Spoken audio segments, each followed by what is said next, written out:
Welcome back to Inherited Dawn, a One Piece podcast. Today, we are diving into Chapter 46, Uninvited Guests. Uninvited is one word for it. We go from a heartfelt, kick-filled family dispute to the most treacherous dinner guest in the entire East Blue showing up at the door. It's an insane tonal shift, but man, does it work. Sanji's core philosophy is put to the ultimate test. He believes no one who is hungry should be turned away, ever. It's a simple, profound statement that governs his entire life.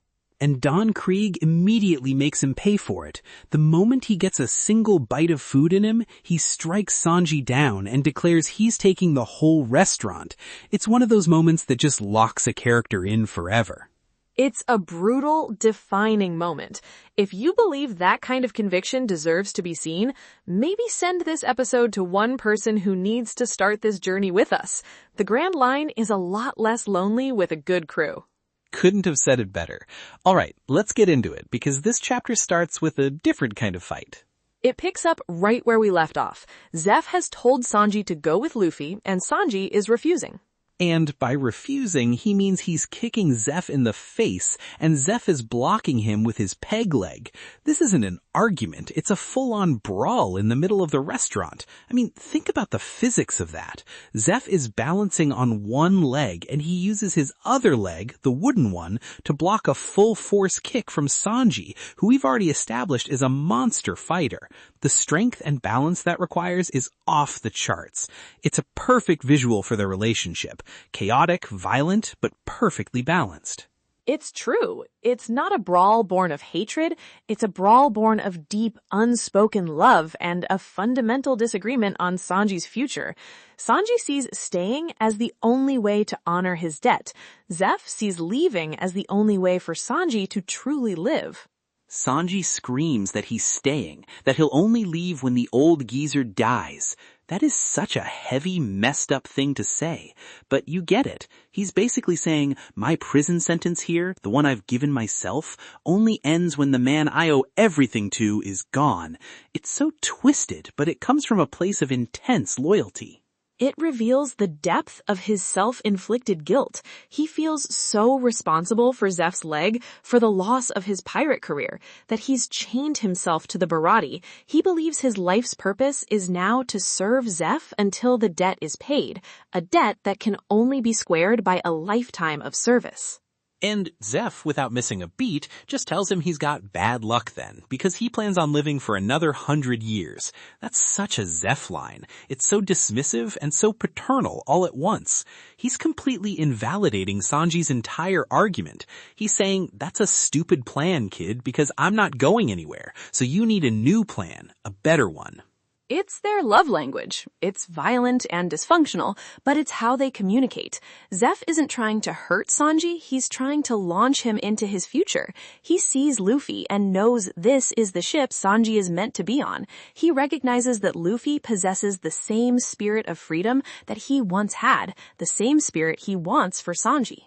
Exactly. He's pushing him out of the nest. Sanji is refusing out of this intense feeling of debt for Zeff's leg, for his life. It's not just about the restaurant. It's about Sanji feeling like he can't leave until he's repaid Zeff. And Zeff is basically shouting back, you repay me by living your own damn dream, not by being my glorified busboy for the rest of your life. A debt that Zeff clearly feels has long been settled. He doesn't want Sanji's servitude. He wants him to be free and to find the All Blue. He understands that a dream, especially one as grand as the All Blue, isn't found by staying in one place. It must be pursued. By holding Sanji back, he would be betraying the very reason he saved him in the first place. It's perfect. It establishes their entire dynamic in one short, kick-filled burst. After that, things calm down, and Sanji goes back to waiting on the Straw Hats table. The whiplash is incredible. He goes from kicking his boss in the head to, can I take your order? Or more accurately, waiting on Nami's table. Yes, he brings out this beautiful fruit dessert and presents it directly to Nami with a little heart in his eye. It looks amazing too. Oda's food drawings are always top tier. You can practically taste it. And Sanji's whole demeanor changes. The scowl is gone, his body language is all smooth and charming. He's a completely different person. Luffy and Usopp are, of course, drooling. Their tongues are hanging out, their eyes are wide. They are the perfect cartoon representation of pure desire for sweets. But Sanji makes it clear it's only for Nami-san. He has a policy for the hungry, but he has a separate, much more generous policy for beautiful women. Usopp gets so mad. He calls him out for discriminating, and Sanji just says, "That's right, I do. Is there a problem?" He's completely unashamed. He's not even trying to hide it. It's hilarious. It's his thing, and he owns it 100%. That blunt honesty is part of his charm. Nami, being Nami, immediately understands the situation. She processes the variables in an instant. The cook is infatuated, my crewmates are hungry, and dessert costs money. She sees a path to an optimal outcome.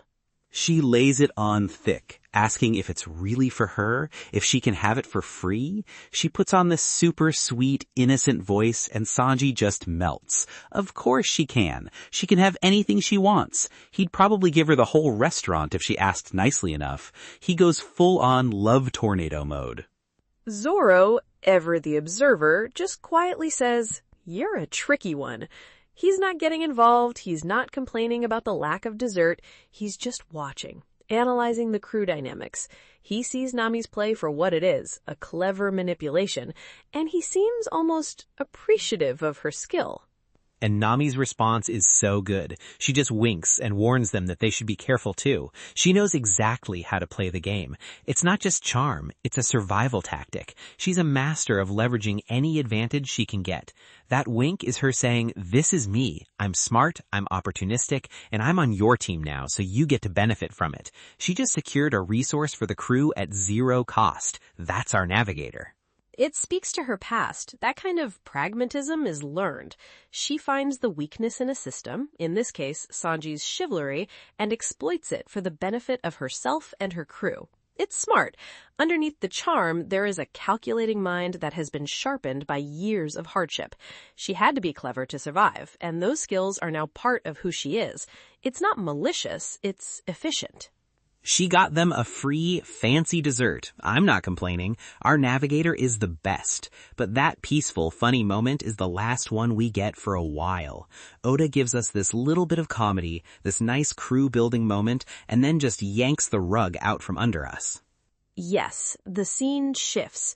2 days pass. A title card explicitly tells us this, which builds a little tension. Life has settled into a routine for Luffy at the Baratie. And then this shadow just falls over the Baratie. Everyone looks out the window and there it is, a galleon. But it's not just any galleon, it's gigantic, 3 or 4 times the size of the Baratie, but it's completely wrecked. The sense of scale is immense. The Baratie, which seemed like a pretty big place, is just dwarfed by this monster of a ship. The sails are torn to ribbons, the mast is splintered, the figurehead is shattered. It looks like a ghost ship.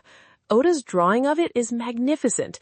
You can feel the history of a terrible battle in every broken plank and tattered rope. It's a ship that has been through hell and barely survived to tell the tale.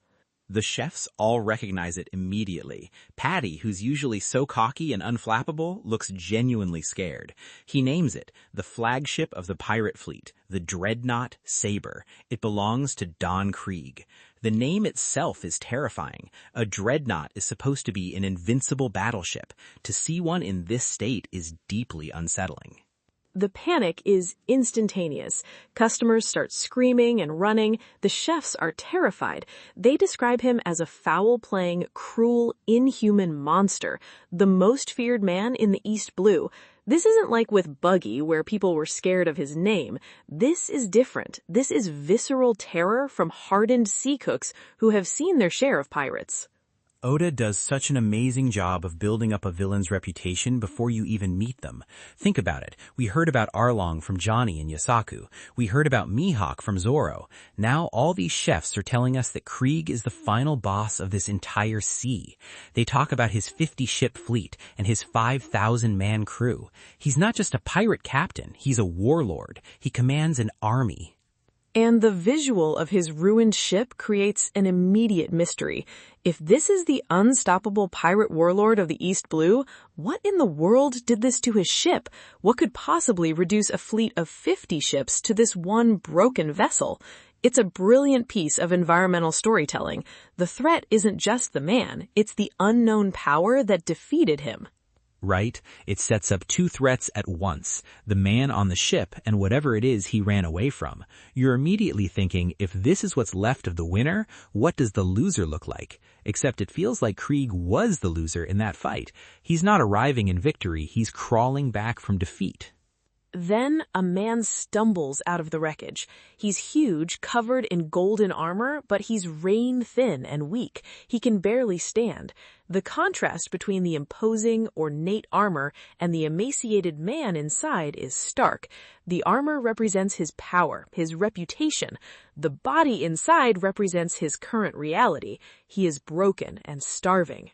And holding him up is Gin, the man who Sanji fed, the man who swore he'd see him again. It's a great reveal. That one small act of kindness Sanji performed chapters ago has now come back to bite the entire restaurant. Gin wasn't just some random pirate. He's the second in command of the most dangerous fleet in the East Blue. The plot threads converge perfectly.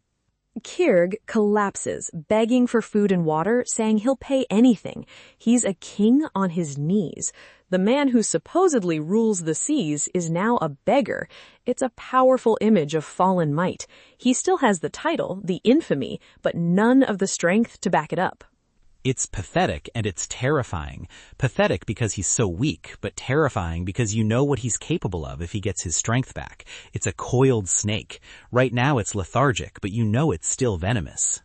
Patty's reaction is the logical one. He tells everyone to stay back and says they should call the Marines. Krieg is at his weakest. This is their chance to get rid of him for good and claim the bounty. He even says Krieg has a 17 million belly bounty, which at this point in the story is astronomical. It's the highest we've seen by a significant margin. It's the smart move, the safe move. You don't help a wounded tiger. You put it down before it gets its strength back. Every single person in that restaurant, except for one, is thinking the exact same thing. This is a golden opportunity to remove a massive threat from the world. But Sanji isn't the smart or safe one in this situation. He sees not Don Krieg, the pirate admiral. He sees a hungry man. And for Sanji, that simplifies the equation down to a single, non-negotiable action. Never. He just walks back into the kitchen. The other chefs, Carne, try to stop him. They're screaming at him. Have you lost your mind? This is Don Krieg. They're grabbing his arm, physically trying to restrain him. They're acting as the voice of reason, the voice of self-preservation. Carne reminds him of Krieg's reputation. He's a man who will fly a marine flag to ambush ships, a man who will slaughter an entire naval fleet after they accept his surrender. He's the definition of treacherous. These aren't just rumors, they are documented atrocities. Krieg's defining characteristic is his utter lack of honor. He tells Sanji that if he feeds him, he'll just regain his strength and kill them all. It's a completely reasonable warning. It's not a possibility, it's a certainty. And Sanji hears every word. He doesn't argue, he doesn't disagree. He listens to them tell him exactly what is going to happen. But he still comes back out with a plate of fried rice and a glass of water. It's such a simple meal, not a fancy dessert like the one he made for Nami, just basic, life-giving sustenance. The symbolism is potent. He isn't trying to impress, he is trying to save a life. He walks right up to the kneeling Don Krieg, right past a grateful-looking Jin, and sets the food down. The paneling is so deliberate. He pushes past his friends, his colleagues, who are begging him not to do this, and kneels before his enemy to offer him aid. He says, "Here, eat." Bro, that's the core of his character, right there. That is everything Sanji is about. It doesn't matter who you are. It doesn't matter what you've done. It doesn't matter what you will do. If you are hungry, he will feed you. Period. This is his nindo, his ninja way, to borrow a phrase from another series. It's the one rule he will never, ever break. It is his unshakable moral code. It's what Zeff taught him on that rock. Food is life, and you do not deny life to anyone, not even your worst enemy. Having experienced starvation firsthand, he understands that hunger is a universal suffering that transcends morality, identity, and allegiance. To him, letting a man starve is a greater evil than any crime that man might commit later. And what happens next is what makes it so powerful. As Karne is still shouting warnings, Krieg strikes. He doesn't even finish the plate. He takes one bite, gets a sliver of energy back, and that's all he needs. He grabs Sanji by the throat, lifts him off the ground with one hand, and slams him down. The speed and brutality of it is shocking. Just moments ago, he was too weak to stand. Now he's effortlessly overpowering Sanji, who we know is an incredibly strong fighter. The food and water go flying. Krieg just looks down at him, a little bit of strength having already returned, and says, "That was delicious." The sheer disrespect is infuriating. He doesn't even thank him. He just confirms the quality of the food before beginning his conquest. And then he delivers the line, "I'll be taking this ship." Chills. Absolute chills. Every single warning came true in an instant. Sanji's kindness, his code, was just used against him as a weapon. Krieg saw his compassion not as a virtue, but as a tactical opening to be exploited. It's a brutally cynical worldview clashing with Sanji's defiant humanism. Look at Jin's face in that moment. Oda gives us a close-up on his eye, and it's filled with complete shock. He's horrified. He brought his captain here because this was the one place he was shown compassion. He must have thought that kindness would be met with some small amount of gratitude. He thought Sanji's code might inspire a moment of decency in his captain. He was dead wrong, and now Sanji's on the floor and the monster he just fed is standing over him, ready to devour everything. Super defining. That one act and its immediate consequence tells you everything you will ever need to know about Sanji and Don Krieg. Sanji will feed his enemy even if it kills him, and Krieg will kill his savior without a second thought. It's a perfect setup for the arc. The conflict isn't just physical, it's ideological. Is Sanji's refusal to let anyone starve a noble strength or a fatal weakness? The world of One Piece is often governed by dreams and willpower, but this is a moment of harsh, pragmatic reality. And now the entire Baratie is going to have to deal with the consequences of his choice. What a cliffhanger. Oda is the king of ending chapters on a note that makes you desperate to know what's next. It really is. Okay, before we get into what might happen next, I have to mention Oda's author comment for the week. It's always such a delight to get these little glimpses behind the curtain. Oh yeah, what's he up to? Probably locked in a room drawing for 20 hours a day? He wrote, "The whole planet is into the World Cup. I want to watch it so badly and it's distracting me from my work, but I'm going to watch anyway. Even if you are getting in the way of what I should be doing, I'm rooting for you, Japan." I love that so much. It's so real. Just the creator of this epic masterpiece getting distracted by a soccer game like the rest of us. It's a great reminder of the person behind the pages. He's just a dude who loves his country's team and wants to watch the game. It makes the whole massive story feel that much more personal. It really is. It also dates the chapter in a fun way to the 1998 World Cup. It's a little time capsule embedded in the pages of the manga. Awesome. Okay, let's talk about what's next. If this chapter breakdown was the appetizer, tell us what you think the main course will be in the comments below. We read every one of them. So, predictions for chapter 47. Franky, what do you have? Alright, prediction 1. This is all about Jin now. His world has just been turned upside down. He is standing between the man who saved his life, Sanji, and the captain he is loyal to, Krieg. His face was pure shock. I'm saying he's going to have to make a choice, and his first move will be to stand in Krieg's way. He's going to try and stop him, to plead with him. He'll probably say something like, "Captain, no, this man saved me. We can't do this." It won't work, of course. Krieg will just swat him aside, but he's going to try. His honor demands it. A conflict of loyalties. That seems very plausible. Jin has been presented as a man with a code, a stark contrast to his captain. This event forces that internal conflict to the surface. What else? My second one is about Luffy. He's been sitting at that table for 2 days. He's been a chore boy. He's been watching all this go down. He saw Sanji's kindness to Jin, and now he's just watched Sanji get attacked for doing the exact same thing to Krieg.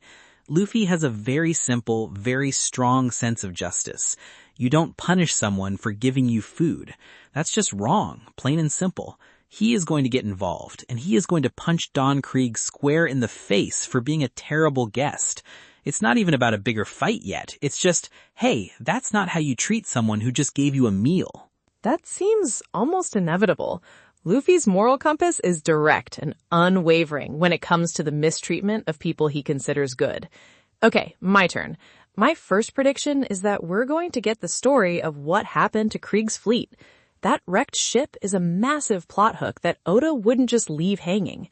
I believe he's going to boast, or maybe let it slip in a moment of terror, that his entire 50-ship armada was wiped out by a single person. And I think that person was a warlord. Specifically, I think it was Dracule Mihawk. Bro, that would be an insane reveal. The guy Zoro is hunting, the world's greatest swordsman, just casually destroyed the entire fleet of the East Blue's strongest pirate?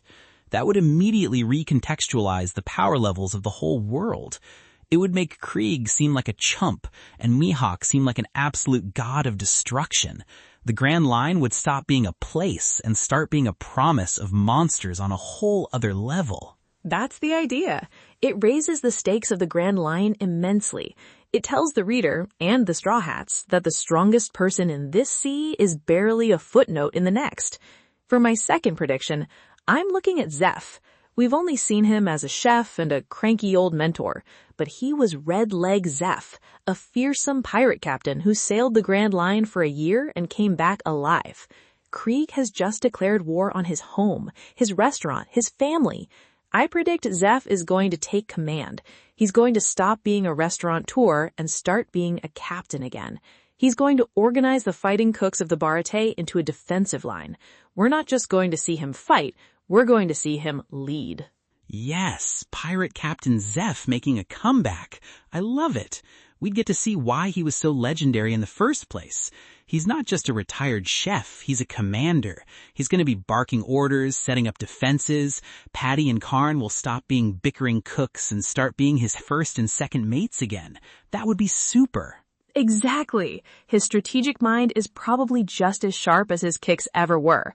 Krieg thinks he's attacking a simple restaurant, but he's actually attacking the retired crew of a Grand Line pirate captain on their home turf. He may have made a grave miscalculation.